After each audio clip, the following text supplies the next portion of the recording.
दोस्तों, आज के इस लेसन में हम सीखने वाले हैं 101 अहम बुनियादी इंग्लिश अल्फाज।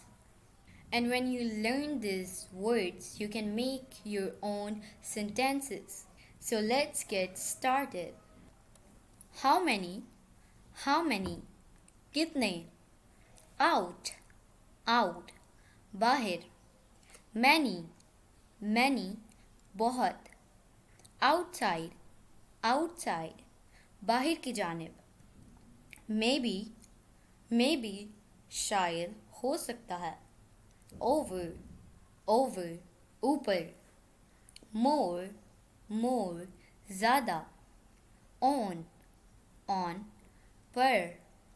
Much, much. नाकाबिल शुमार. Mine, mine. मेरा. Usually, usually. आमतौर पर. Very, very. बहुत. Where, where. कहाँ. When, when. कब. Because, because. क्योंकि. Late, late. देर से. Behind, behind. पीछे. If. अगर.